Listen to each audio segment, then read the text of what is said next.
తొలి పర్వదినం తొలి పర్వదినం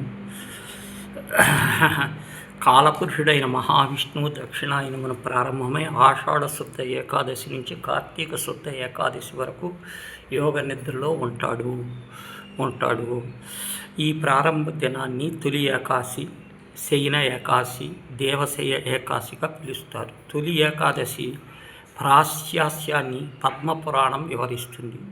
ఈరోజు తులసి దళాలతో ఏకాదళ వ్రతం చేసిన ఉపవాస దీక్ష ఆచరించటం ఆనవాయితీ. ఉపవాసం అంటే భగవంతుడికి దగ్గర భక్తితో ఉండటమే. సంవత్సరంలో మొత్తం 24 ఏకాదశులు వస్తాయి. ప్రతి ఏకాదశి ప్రత్యేకత ఉన్న తొలి ఏకాదశి విశేష ప్రాధాన్యత కలిగిన పర్వదినం.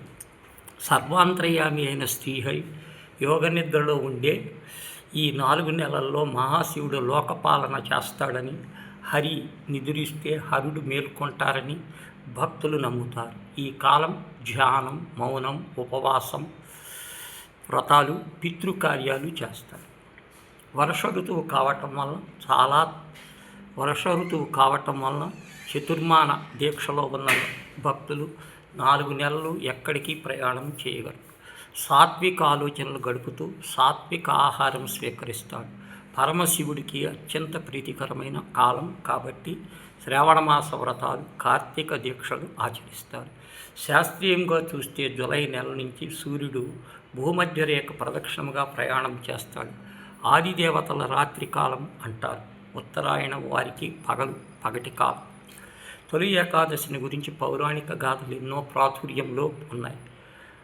వరాహ పురాణం ప్రకారం కృతయుగములో మురాసురుడనే రాక్షసుని సంహరించి క్రమములో అలసిన శ్రీ మహావిష్ణువు ఒక గుహలో నిద్రించాడు. ఆయన శరీరము నుంచి ఒక స్త్రీ ఆవిర్భవించిన రాక్షసుని సంహరించింది. ఆమె విష్ణుప్రియ. ఏకాదశి అనే పేర్లతో పిలుస్తారు. ఆమె తన పేరిట ఒక తిథిని ఏర్పడాలని, ఆ రోజున దైవస్మరణం గడిపిన వారి సద్గుణాలు ప్రాప్తించగా శ్రీహరి వరమిచ్చాడని నాటి నుండి ప్రజలు ఏకాదశి వ్రతం చేసుకుంటున్నారు. పేలాల పిండి స్వీకరించి ఉపవాస దీక్షను విరమించి ఆనవాయితీ తొలి ఏకాదశి నాడు ఉపవాసం ఉంటే అన్నానికి ఎలాంటి లోటు ఉండదని నానుడి ఉపవాసం. జాగరణం 2 చేస్తే 1000 అశ్వమేధ యాగాలు చేసిన ఫలం వస్తుందని, తెలిసి తెలియక చేసిన పాపాలు తొలగిపోతాయని భక్తుల నమ్మకం. మనిషి 5 జ్ఞానేంద్రియాలు, 5 కర్మేంద్రియాలు ఉంటాయి. వాటన్నింటిలో ఏకోన్ముఖం చేస్తుంది అంతరేంద్రియమైన మనస్సు. ఈ 11ంటిని కలిపి ఏకాదశిగా భావిస్తారు పెద్దలు. మనిషిలోని దుర్మార్గపు ఆలోచనలు, హింసాత్మక ప్రవృత్తి ప్రతీకే మురాసురుడు.